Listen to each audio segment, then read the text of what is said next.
بسم الله الرحمن الرحيم. الحمد لله رب العالمين، وصلى الله وسلم وبارك على سيدنا محمد النور المبين وعلى آله الطيبين الطاهرين، ورضي الله عن أزواجه وذرياته وأصحابه وأحبابه والتابعين، وعنا معهم برحمتك يا أرحم الراحمين. اللهم صل على محمد وآله في الأولين والآخرين في الملأ الأعلى إلى يوم الدين. اللهم إنك عفو تحب العفو فاعف عنا. اللهم إنك عفو تحب العفو فاعف عنا. اللهم إنك عفو تحب العفو فاعف عنا يا كريم يا حي يا قيوم يا أرحم الراحمين. صلى الله على سيدنا محمد وعلى آله وصحبه.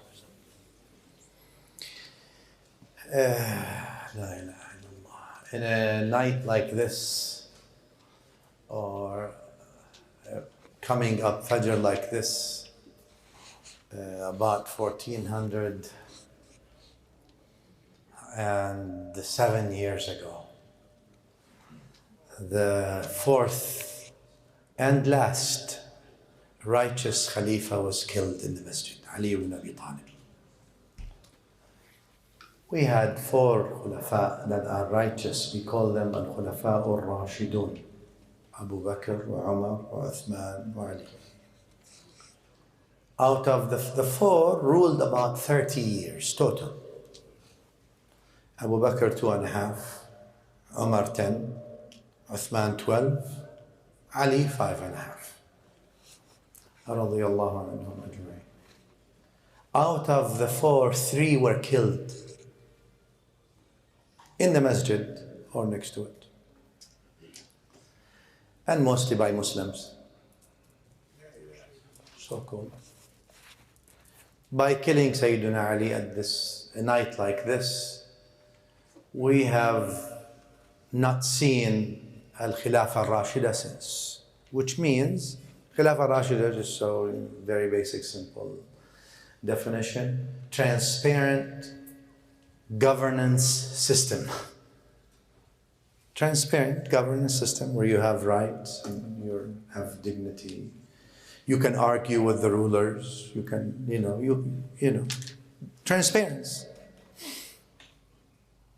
Ali came out the night of the 21st of Ramadan, a night like this, fil Kufa, and he was calling people for Fajr prayer. The Khalifa himself wakes up people for Fajr. As-salah, as-salah. The streets of Kufa are small.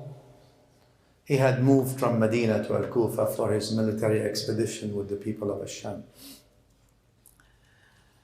Then he went to the masjid of Al-Kufa, al-Masjid al-A'zam fil Kufa. طبعا you hear al-Masjid al-A'zam, don't think it's a great thing. It's a small masjid, like it was the only masjid.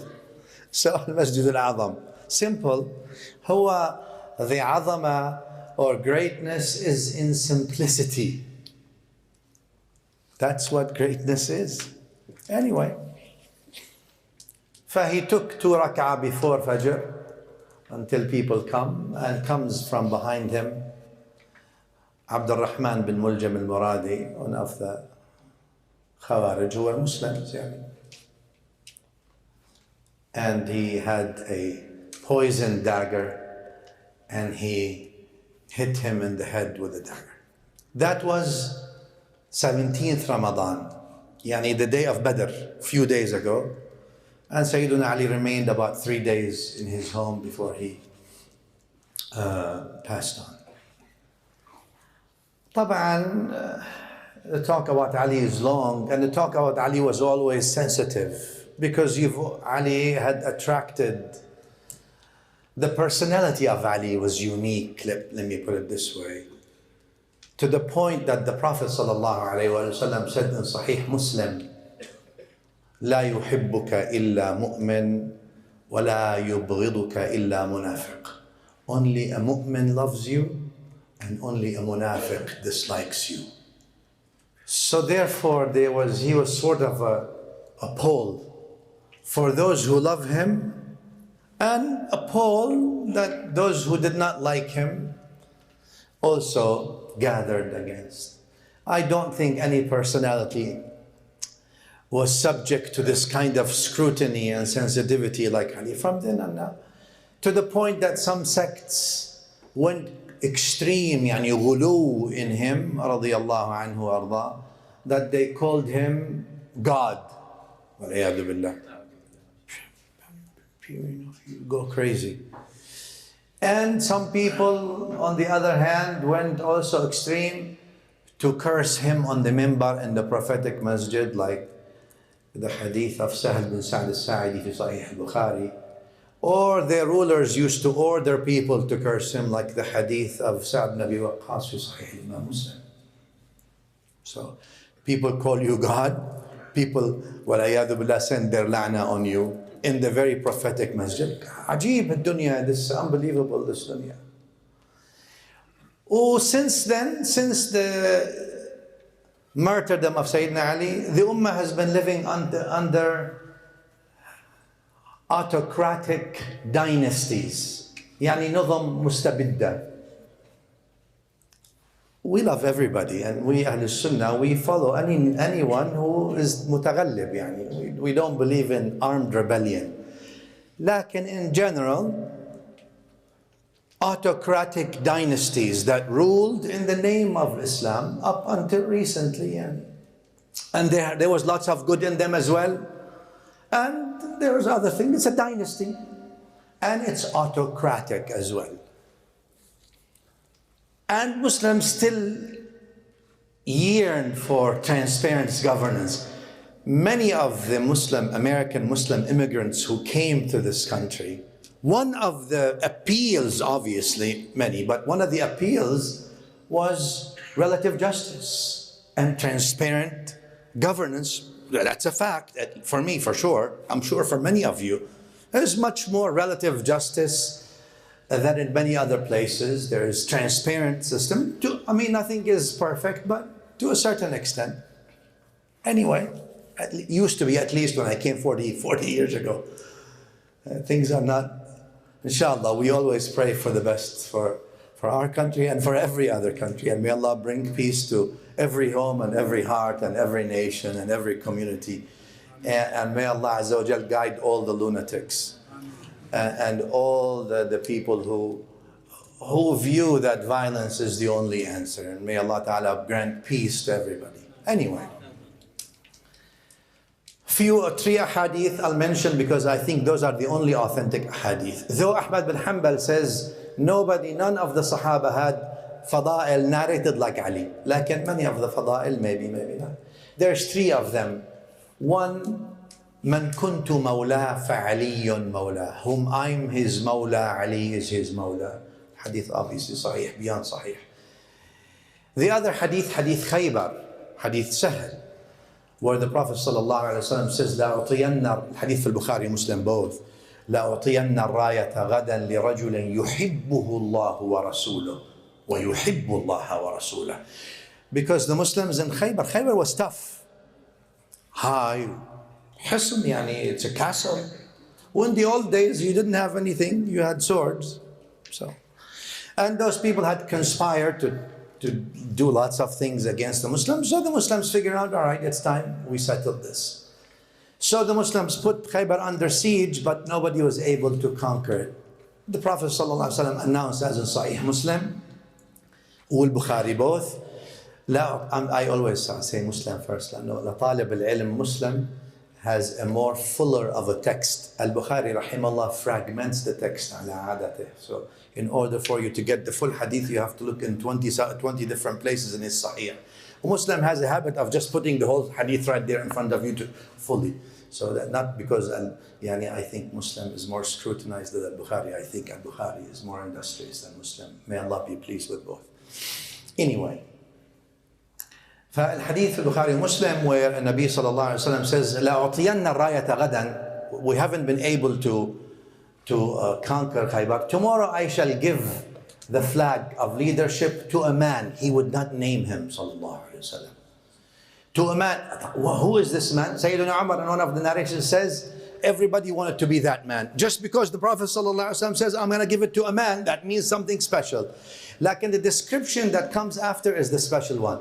قال صلى الله عليه وآله وسلم يحب الله ورسوله ويحبه الله ورسوله. Tomorrow I shall give the leadership, the flag of leadership to a man who he loves Allah and he loves his Rasul. And Allah loves him and his Rasul loves him. هذا مقام المحبة ومقام المحبوبية.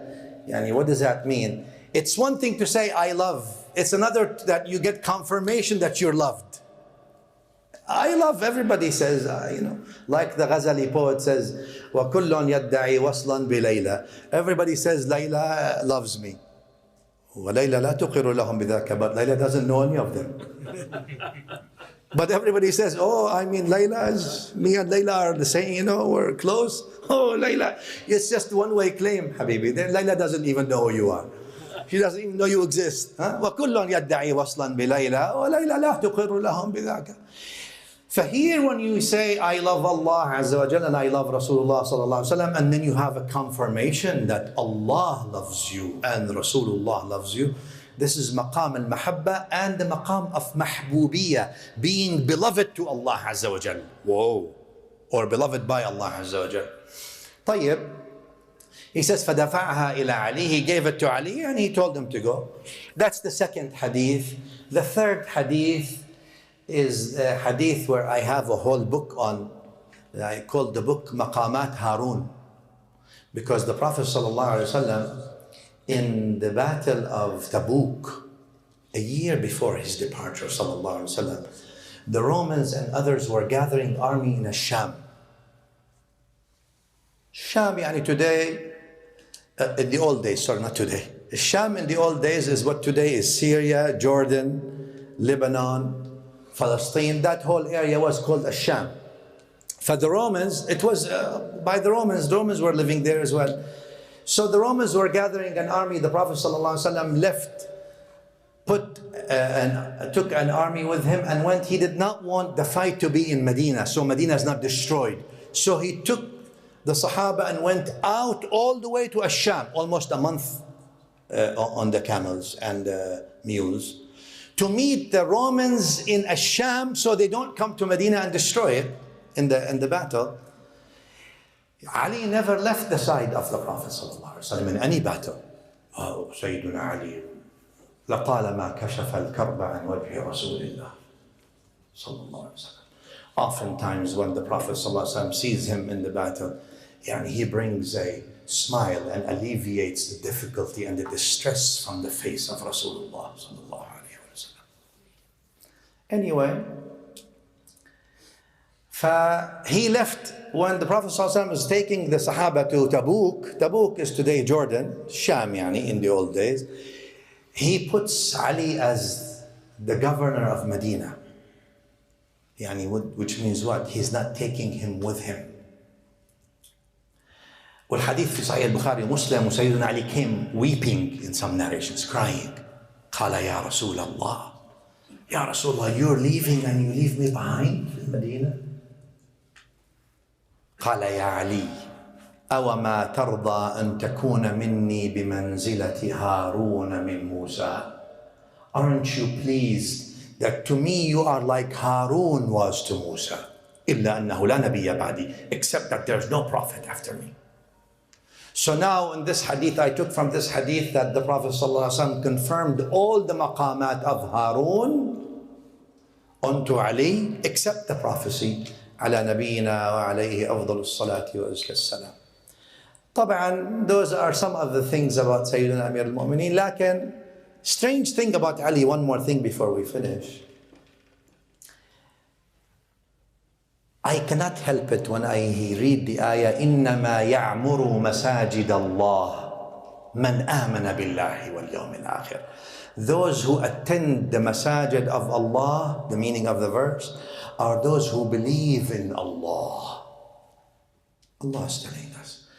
And I can't help but to look at the life of Ali. According to Imam al-Hakim in his Mustadrak, He says, وَقَدْ تَوَاتَرَتِ الْأَخْبَارِ. It is mutawatir, definitive. Al-Hakim died 405 of Hijrah, Sahib al-Mustadrak. He says that Fatima bint Asad gave birth to Ali in the Kaaba. So the beginning of Ali, according to Al-Hakim, was in Baytullah al-Haram, Masjid al-A'zam. And then when the Hijrah to Madina, Ali and Fatima were living in the quarters of Rasulullah sallallahu alaihi wasallam. Yani here is the Hujrah of Sayyidah Aisha in the corner. Right, sharing the wall is the Hujrah of Sayyidah, the quarter of Sayyidah Fatima, Sayyidina Ali, in the prophetic masjid today. Today when you go to the Sufa, where there is slight elevation right before Hujrah al-Sharifa, right before the honorable sacred quarter, that elevated place, the door, that was the door of Fatima.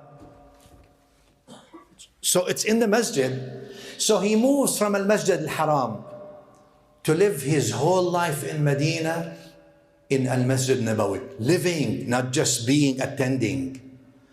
And then the final phase of his life, radiyallahu anhu, he moves to Al-Kufa. And Allah wills that his martyrdom happens while he's in sujood in the masjid of Kufa. So you start in the house of Allah. You grow up in the house of Allah. And at the end, you go also in the house of Allah. And I think until now, we try to find our balance in this world, and how things can be, and who our role models are, and all these things. And Allah Azza wa Jal grant us the opportunity to learn from our history, which is very good, but not to live in history, because that's not good. To learn from history, but plan for the future. Not to live in history and repeat the things of history. تلك أمة خلت لها ما كسبت ولكم ما كسبتم ولا تسألون عما كانوا يعملون. But today we have a role model need today, because our youth are looking at the iPhone 17 and the Samsung S20. What is it? 24? Somebody helps me out from the young people. Huh? 25? Takbir. You know, because this becomes the role model, ya habibi. وبئس الرول model هذا والله. What يعني هذا? This is a terrible role model. It is a terrible, not anything. Role model is that shapes our values and shapes our future, and we look where we are and what we can do, and how do we do islah, how do we do correction, how did Ali radiallahu anhu live his life, and how did the other Sahaba also. May Allah be pleased with them ajma'een. Sallallahu wa sallam wa baraka ala Sayyidina Muhammad.